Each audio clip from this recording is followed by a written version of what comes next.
Hello, guys and gals. This is Black and Indigenous American. Hope all is well with you guys. So, the title of this video, or live video, I should say, is pretty much me focusing on feeding my spirit and increasing my net worth. And so, as far as feeding my spirit, you all know, those who keep up with the moon cycles, there was a full moon on the 17th, Monday, June 17th, right? So I didn't put my stones out or anything like that. But what I did do was I did some meditation Monday and Tuesday night. And it was just guided meditation, just listening to it with my earbuds. And I have my crystal wand that I showed you guys. I had that up against me. And then I had my moonstone and my, trying to think of the other stone that I utilize. Anyway, I placed it on my heart chakra. And of course, the moonstone is somewhat of a dark color, so I would think that would be more for grounding. But, you know,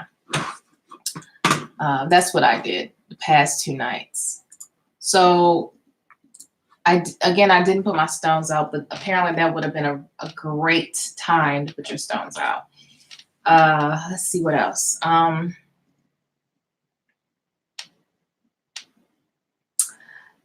As you guys know, I have been utilizing crystals, and certain crystals supposed to help you with your throat chakra. Pretty much crystals that are the color blue supposed to be designated for your throat chakra.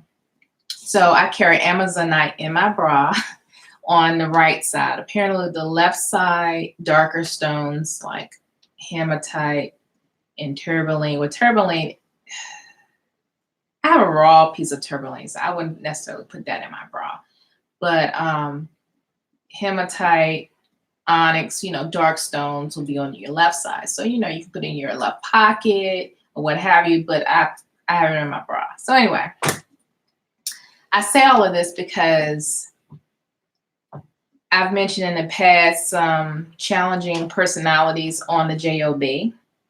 And so, long story short, I spoke up about etiquette in the office.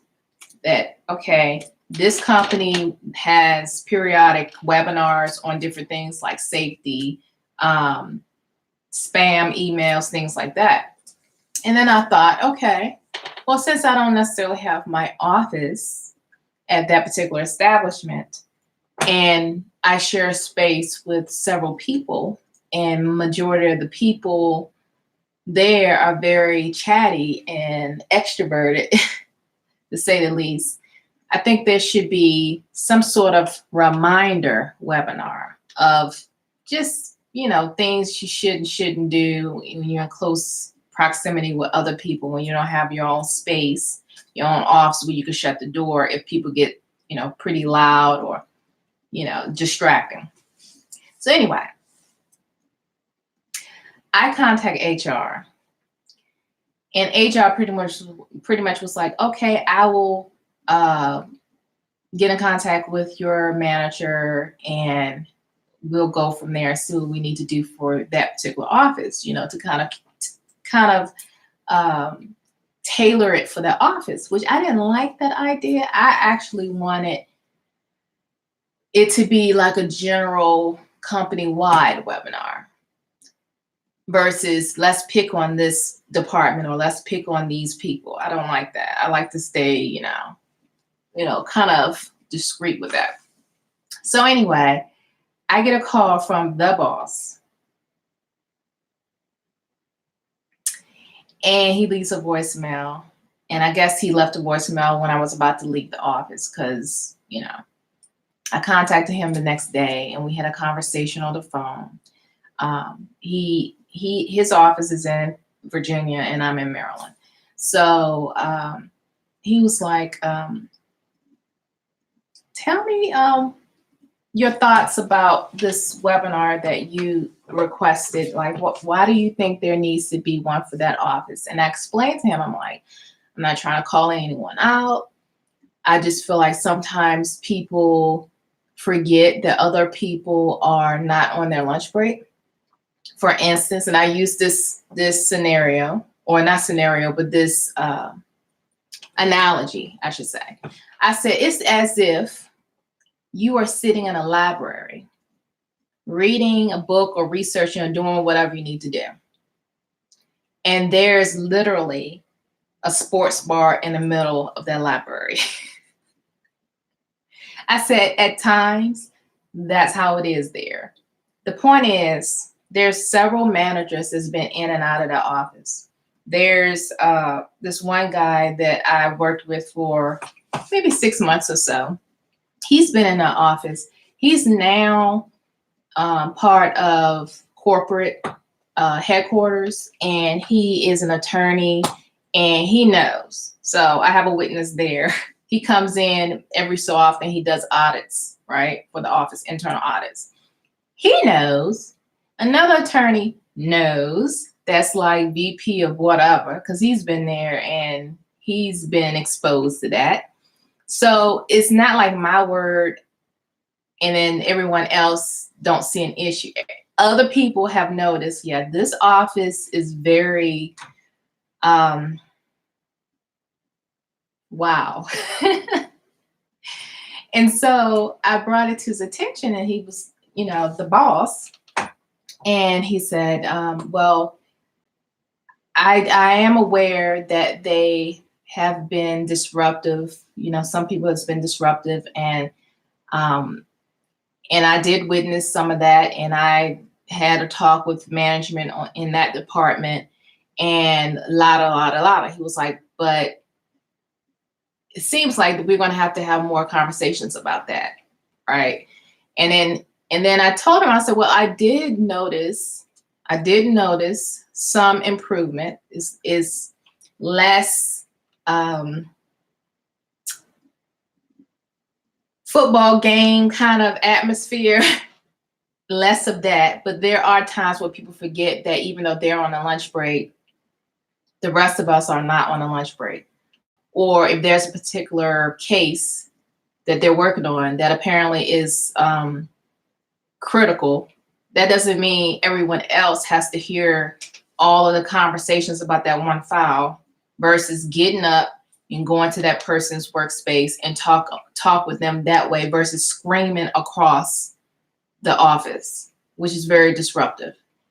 So anyway, I say all of this because any other time I would just keep my mouth shut and I'll continue to work and I'll just deal with it. But recently there was some talk about separating the different departments or whatever, because there are two departments sharing a space, and one department has to talk all day and another department doesn't. And I happen to be in the department that does not have to talk all day. There are a couple of people in my department that love to talk. So the other department's energy they like, because they can chit chat and laugh and all that. But at the same time, it's disruptive. So I believe by me meditating, also it was a full moon on Monday. This conversation actually was on Tuesday that I had with the boss. Carrying again around my crystals, believing in my influence with high leadership is working. So law of attraction, things of that nature. So, and also today, another manager who is works close with the boss, she comes in the office today, but she comes at least once a week because she's coming out of Virginia. I say all of this because we are utilizing Skype, which is like an instant message, not necessarily, I guess it's similar to FaceTime or whatever, not necessarily like that, but whenever there's a quick answer or question amongst the group, instead of screaming across the room for an answer or a question, something quick that someone may not necessarily want to put in an email, they'd rather just scream it out. No, you can just go into Skype, business is what we use, type, hey, Jessica, and I'm just throwing out a name. Are you still working on so and so and so on? That way, I don't have to hear that whole conversation going back and forth. It's disruptive. So that was a training, which I already have experience with Skype. I've been using Skype Business. I've been communicating with her through Skype Business. And when I say her, I mean the manager that was showing everybody, hey, this is something that we're going to utilize. The point is, she got word from the boss that members of my group need to utilize ways to be less destructive. Not destructive. I guess it could be destructive, but less disruptive, right? And one of them, she didn't like that because she loves to talk. She was like, well, it's just easy. Since we're close together where we sit, it's just easier for us to just, talk to each other, something like that. So the point is, me speaking up has made some things recently now, like I'm being heard. I've been there for a few years now. My opinion matters. And again, I believe my opinion matters because I believe that it matters. And I am focusing on raising my vibrations, connecting with my higher self. So even though I'm in that particular workspace, it's being tailored for me. If that makes sense. Shut up. Don't talk to me unless we cool. And if we're not cool, don't talk to me unless you have a question, a legitimate question that you need to ask me, or tell me something that's legitimate that you need to speak and explain something to me. If it's something that could be sent in an email that won't keep me from stopping what I'm doing to listen to you, where you could have put that in an email all day, for people that love to talk and extroverted, sorry, it's annoying. It's a time and a place for that people are verbally gifted. I call it that, extroverted people. There's a time and a place, but I don't want to keep talking to you all day and you're disrupting me and you're not telling me something that I didn't already know. It's almost like excessive talking for no reason. When now we have technology, you don't have to do all of that. And technology, in my opinion, was probably designed, created, and built by introverts. Thank you, fellow introverts, for the internet and computers and stuff, because you've helped a lot of us out when it comes to communicating outside of verbal communication. Of course, we do need to verbalize what we're trying to say, but at the same time, it's like, you could just put that in the email. And then when I have a stopping point, I'm at a stopping point, then I can read your email. That way, when I'm in the middle of something, I'm not constantly being disrupted because you ask me stupid questions. So anyway, focusing on my spiritual growth, feeding my spirit. Here lately, like I said, I may look at the news, but I'm not going to sit there and get absorbed in it, okay? If there was a bomb, okay, there was a bomb.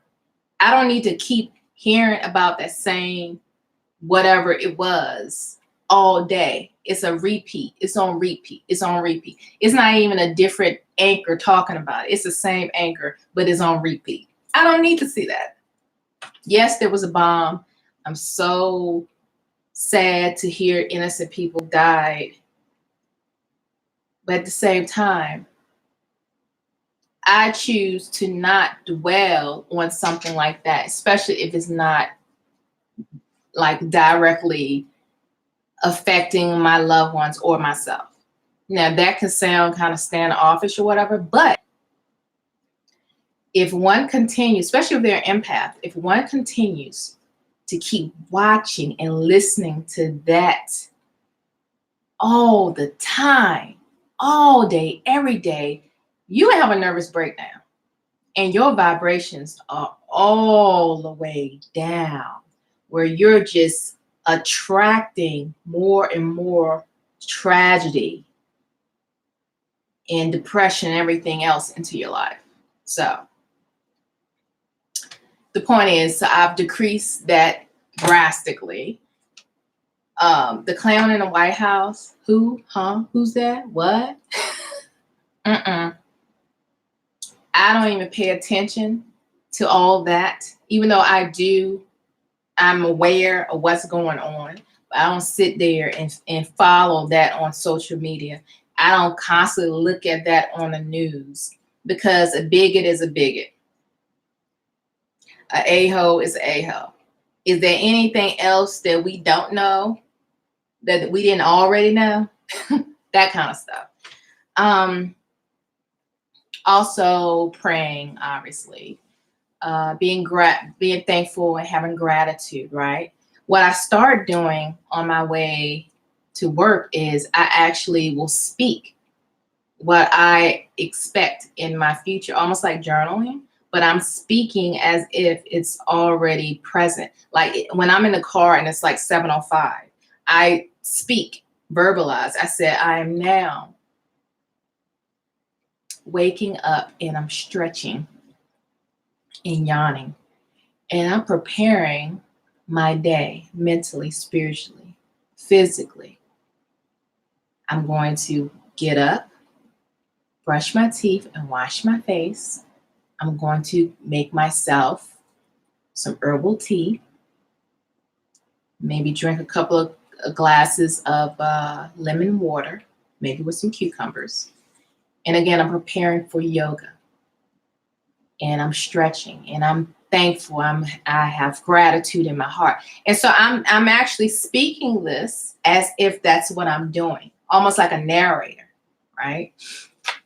So, and then in the car, I'm like, I remember once upon a time, I would commute Monday through Friday, 5 days a week, full time to an employer, blah, blah, blah.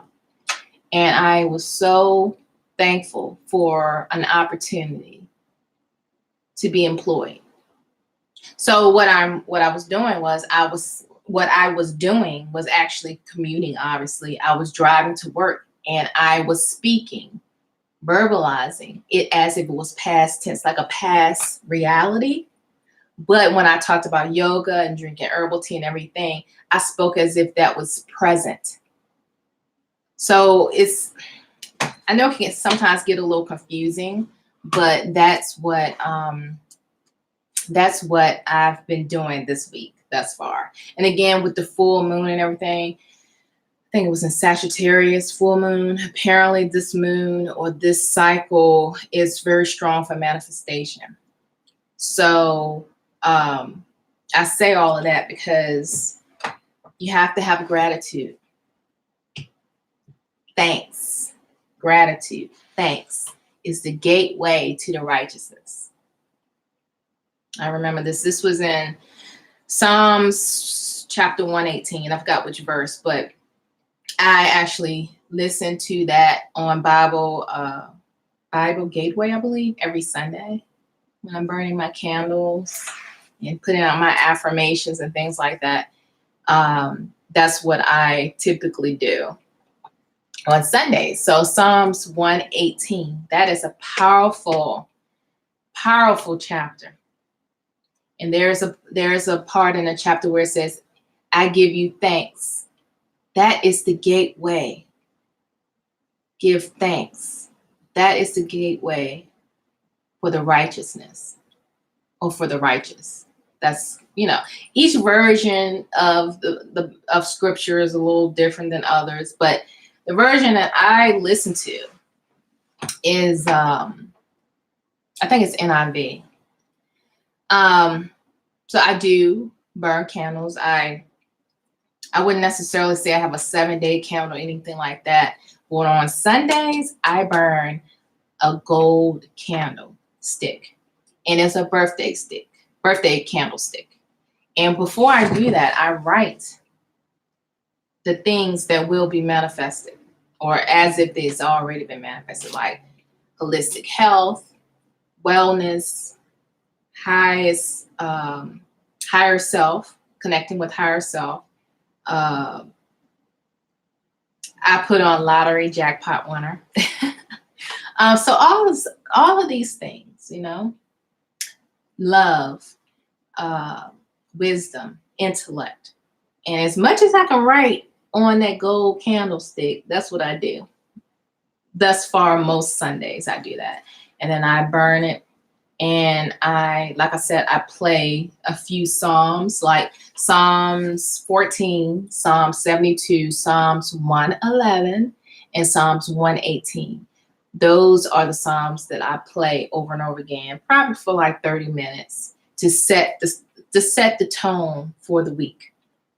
So let's see, what else have I been doing to feed my spirit? Again, like I said, being thankful, having gratitude, burning the gold candlestick on Sundays. And from what I've researched, it's supposed to be for financial, business, abundance, stuff like that. Let's see. Oh, and what I do, I actually learned this a few years ago. I was listening to this podcast, and one of the podcasters, host or whatever, she mentioned that when you're about to communicate with people, be around people or whatever, and you already know how the vibe is probably going to be, which may not be comfortable, what you do is you do like this, and you say, I now disconnect my energy from, and whoever it is. So I usually do this. I said, I now disconnect my energy, and I spell out whoever the person or people are. And I say, all is well. It is done. So it is. And then I shake like this. And then before I got out of the car this afternoon, I said something. I said, I mean a hoe, let's go. So a mean like amen, but I mean a hoe, let's go. And a hoe is like amen, or so it is, so shall it be, or whatever. Many indigenous American communities, as far as language, they say a hoe at the end of, let's say, something they agree with, or at the end of a prayer or something like that. So I mean a hoe, let's go. So that's probably how I'm going to end when I set my spirit or my psyche up to be around certain people. Again, I say, I now disconnect my energy from whoever that person's name is. And I say, all is well. It is done. So it is. And then now what I'm going to say is, I mean a hoe, let's go. And then shake it out like that. I just shake it, shake it, shake it, shake it, shake it. And I think the shaking thing, I think I saw Iyanla Vanzant use a technique like that, where you do this tapping thing. And it's like you're kind of like either doing affirmations or you're acknowledging something that needs to be healed. But it's this tapping thing. Tap, tap, tap, tap, tap, tap. And you like repeat it over and over again. So maybe I got the shaking thing from her as well. But honestly, I've been doing that for the past few months. And I've noticed a huge difference in how I'm able to walk into a room or situation with adult children. And I'm going to say this again, adult children, because just because they in the 55 and older category, that does not mean that they're actually mature. Let's just put it that way. And you have people who are wounded from life's challenges or whatever, and they carry that with them. And I can pick up on that, especially when you're around a bunch of people in a small space. So I have to set my day up that way, because it's not like I can shut a door or whatever. Currently, I'm working on that. So that's enough of feeding my spirit. That's a daily thing. As far as burning candles, I don't necessarily do that every day. I pretty much do Sundays with a gold candlestick, and it's a birthday candlestick, by the way. But I know some people use 7-day candles. They burn it for 7 days or whatever. Some people have a color each day, a color of a candle each day, and it's supposed to represent whatever. I haven't gone that far, but I just burn the gold candlestick on Sundays. Also colors, like I think today's Wednesday, purple is the color that you should wear, purple. I think Fridays is blue. Tuesdays and Thursdays, I believe, is green. I could be wrong. I think Thursday's either green or red or both colors. I want to say Monday, I think, is white. I haven't memorized all of that yet, but I do coordinate my colors. Even though I may not wear that on the outside, but I do have undergarments with those colors. So I learned that a while back, like wearing those colors on those days is beneficial as well. You can look it up as far as the details about all that. Let's see.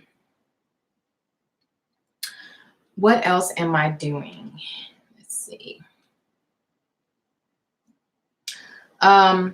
Now when I read scripture, as far as in the Bible, I replace the word Lord, God, or whatever, and I say source or highest divinity. I do that because I want to include all of highest divinity, all of the source, and not just that side of creator that we've been brought up to believe is the creator, as far as masculine and feminine, right? Being a Christian, you're brought up to believe that God is masculine, and Christ is masculine, right? Women, for the most part, have their place in servitude or whatever, subordinate or whatever like that. So that's, as Christians, that's what we were raised to believe, right? I'm not going to take away from that, but I'm going to build on that as a grown adult, feeding my spirit. I am also whatever feminine power elements to highest divinity is included in my spiritual walk. It's not eliminated. That's part of the equation as well. So when I say source, when I say highest divinity, I don't put a gender to it. You know, I don't. I just try to keep it very balanced. Yeah, that's what I want to say. Keep it balanced. So, like I said, I replace Lord or God or whatever with creator, highest divinity, source, or highest source, or however way you want to put it. So those are a couple of things I've kind of like switched up on.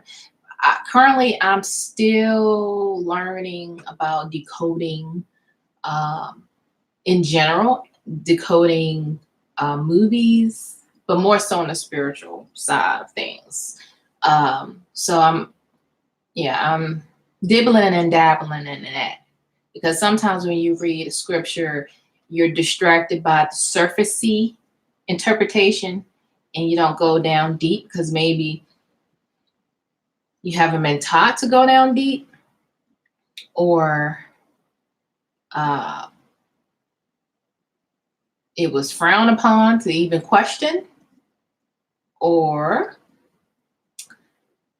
your spiritual gift is something else. It may not necessarily be discernment. It may be something else. So yeah. So some people call it alchemy.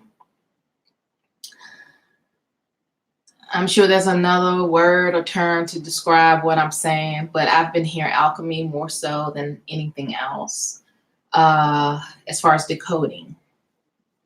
Let's see, what else? Giving you guys an update as far as feeding my spirit. Of course, like I mentioned, yoga. I've been doing yoga probably about 3 or 4 months now. I feel really good after doing yoga. I really do.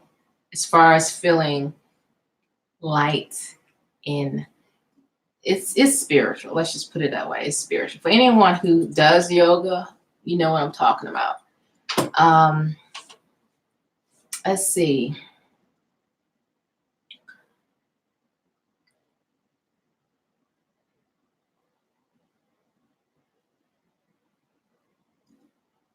You spend time in nature. I do that. Not all the time. Oh, when I was coming to the house after work, after the commute, well, actually after going to grocery store. Anyway, I'm coming down the hill because I live on a cul-de-sac.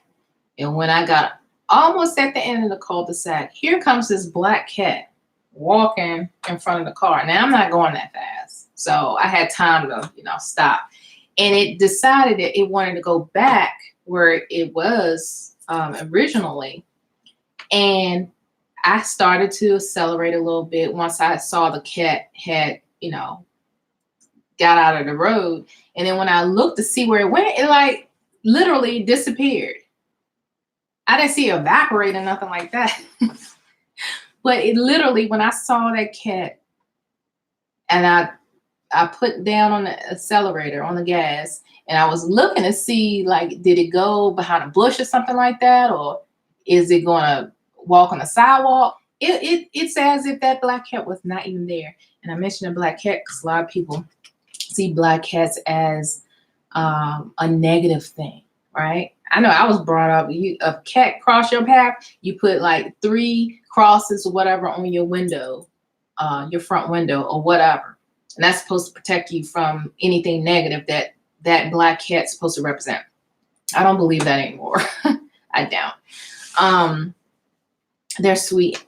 They're sweet animals, and they're powerful. Cats are powerful anyway when it comes to the spiritual realm. They're messengers, and a black cat is not necessarily a negative thing. And I remember my best friend had a black cat. And I'm not necessarily a cat person, so I remember when I went over to her place, and it was the first time I saw her black cat. Her name was Sasha.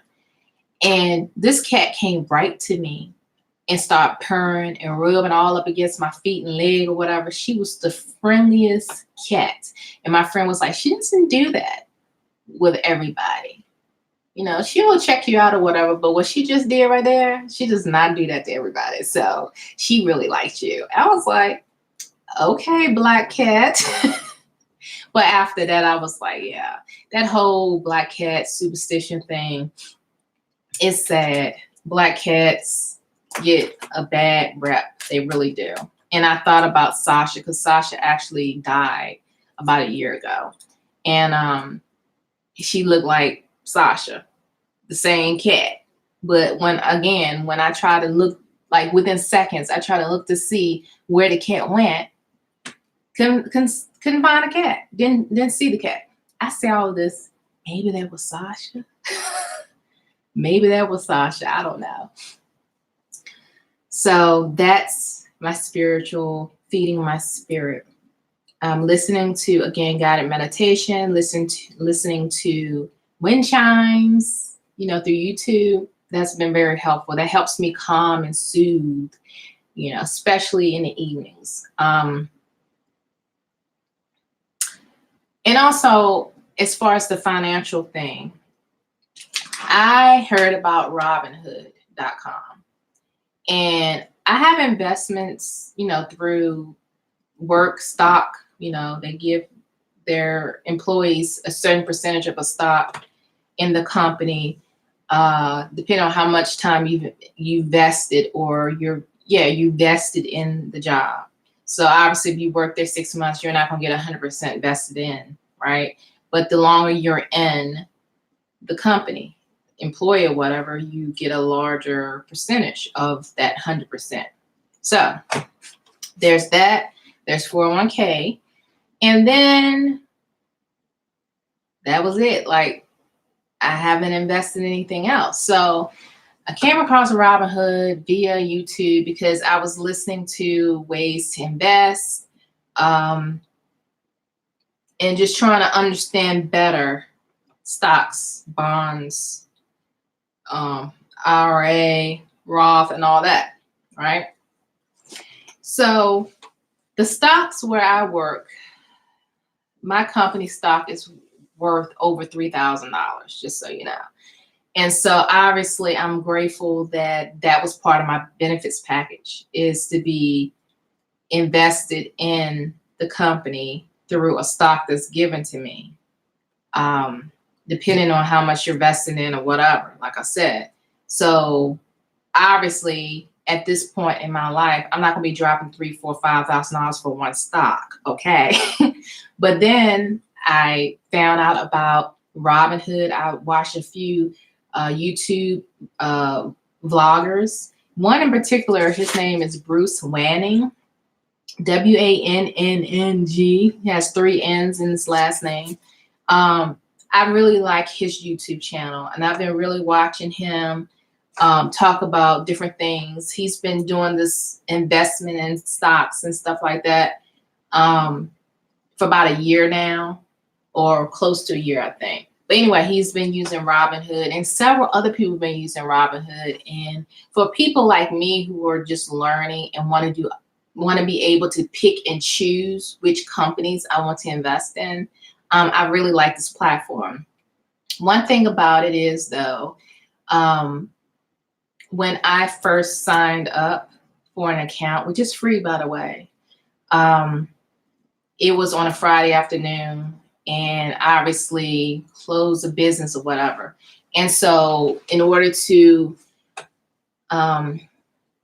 verify that the account that I gave them is legit and is connected and everything's great, they would deposit small amounts of money into that account. And then you have to verify that you have it by giving them the amount of whatever it was that they put in your account. Well, anyway, being that it was a Friday afternoon after business hours or whatever, nothing happened until Monday. So it took a few days because they work on business days, pretty much like, I guess, the typical US stock market. So I had to wait for that. Then once that went through, then I was given the okay to go ahead and deposit money from that account into Robinhood. So I went ahead and I did $50 because I'm not dropping hundreds of dollars, because I'm still, getting used to it, doing it this way versus 401k and stocks on my job, because the way it's set up, it's diversified, right? And money, percentages here, percentages there. And I really don't know, to be honest with you, how much of my investment is going into this industry or that industry or oil or whatever. I don't know. I really don't when it comes to the investments, 401k and all that. With Robinhood, I can pick and choose which companies that I'm interested in investing in. And I have it up right now. That's why I'm looking at it right now.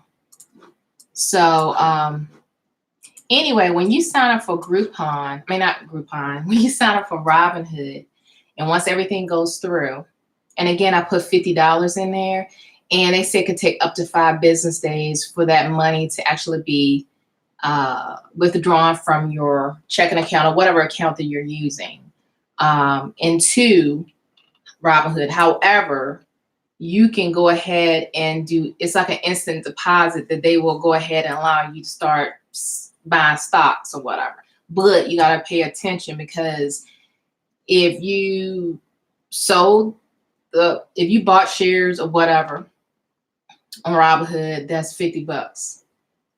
And then you go ahead and you deposit another $50 from your checking account into Robinhood, right? So now you done transferred $100 over. And then Robinhood would give you an instant deposit so you can start trading instantly. But the money hasn't been taken out of your checking account yet. That's why they give you that whole 5 business days thing.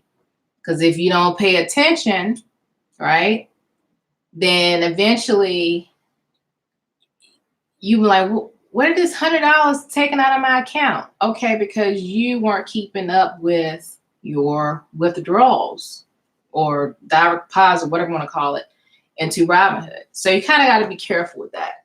And again, I'm not going big right now.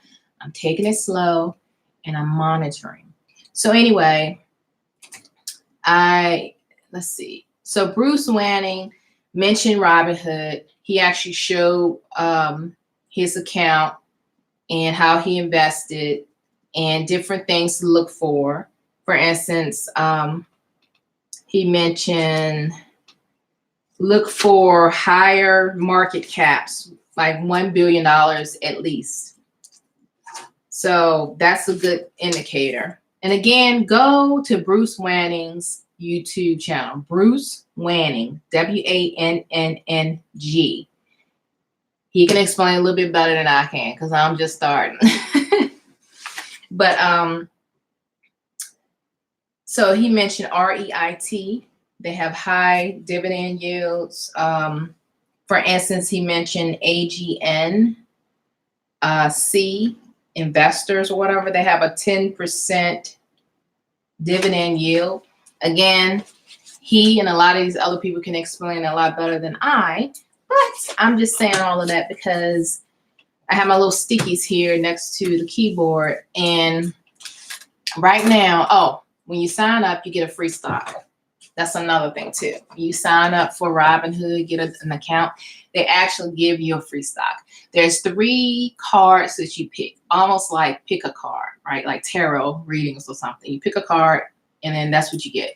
So when I picked my card, I got a Groupon.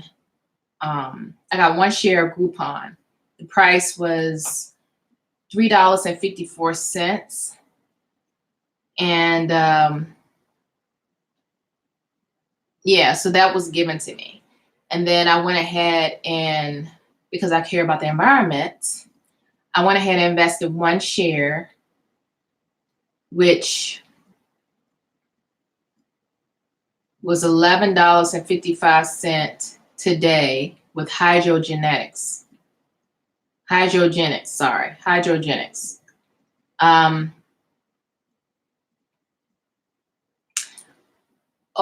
Aurora Cannabis, I invested in that, which the ticker or acronym is ACB, because I'm all about hemp and I'm all about cannabis as far as medicinal. Okay, I know some people get it to play with and have fun and party, but I am more concerned about the medicinal aspects of it. So I wanted to invest in that.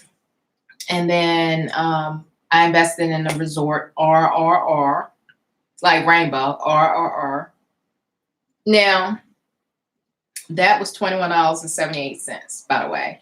And then the cannabis price was $7.49. And I mentioned hydrogenics, sorry. And hydrogenics, for the most part, I'm thinking about water current.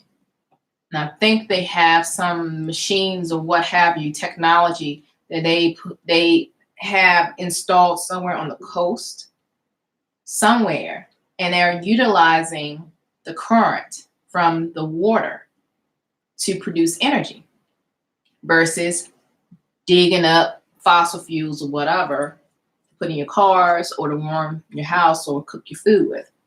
So granted, I know through my diverse 401k plan, I'm sure I'm getting some kind of benefit of them investing in oil. I'm sure of it, unfortunately.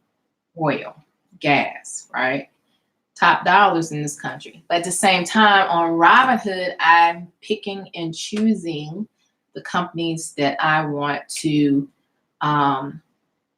partake in. So anyway, like I said, I invested $50 into Robinhood account, and then I was given a stock that was worth $3.54, which is Groupon.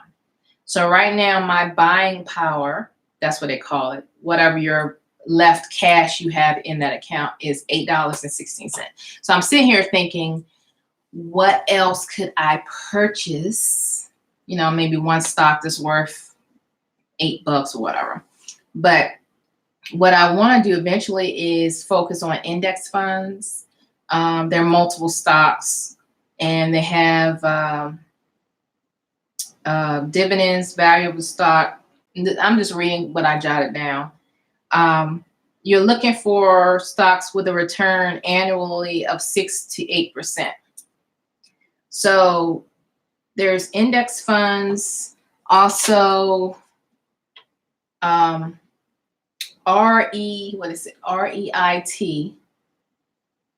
REIT as they call it. That's pretty much investing into real estate where you're not necessarily owning the property, where you have to purchase it and all of that and keep it up with maintenance and taxes and all that. That's why you get a nice tax write-off when you actually own the property. No, REITs or REIT, you're investing in shopping malls, commercial property like office buildings, senior citizen establishments, hospitals, apartment buildings, you know. So I feel more comfortable investing in that because everyone needs a place to live at the end of the day. They may not own their property, but they're going to be living somewhere. And more so than not, they're going to be more renters than homeowners. So Bruce mentioned, I think this was Bruce. It may have been another YouTuber. I don't think Bruce had mentioned this, but Realty Income Corp is one. Also, REIT has an index version, like I mentioned before.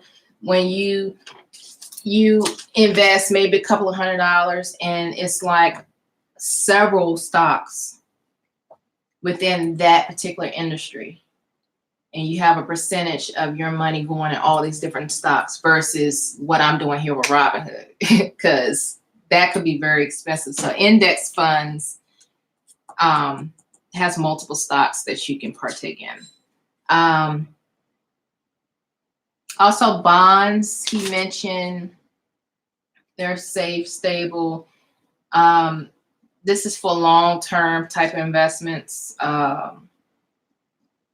You know, and then he talked about loan maturity and all that. Again, check out the YouTubers that know what they're talking about when it comes to this type of stuff. I'm just letting you guys know, as far as me increasing my net worth, me investing more is a platform that I am seriously partaking in outside of the 401k and the stocks that I got through my job. Because at the end of the day, I work in the real estate industry, guys. And you know, with real estate, we just had a bubble burst. Let's see, 2007-ish, I think. And then I was laid off in 2010. And then I got this job in 2013. So, yeah. 2020, I don't know. I don't know what's going to happen. But, yeah, it goes through a cycle when it comes to bubble bursting. And the last time it burst, it was about 2007. So I don't want all of my ducks or all of my eggs in one basket, obviously. So, of course, the stock that's given to me, I'm not losing the money. That was given to me. The 401k, I have a portion of it that's coming out of my checking account. My checking account, or out of my paycheck, I should say, pre-tax. And then there's a percentage that my company is matching. So that's helpful. But all this other stuff that I'm talking about, this is my total investment. Now, the goal is whatever dividends I get, or whatever increase that I get. For instance, if I buy a stock for $10 and now, it's worth $20, you can do the math. Or I bought it for $10 and now it has skyrocketed. Now it's worth $150. You know what I mean? I want to reinvest it, right?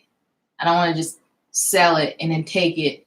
And every time I do that, I'm not really reinvesting back into it. So anyway, I can go on and on about this. But again, this is where I am right now.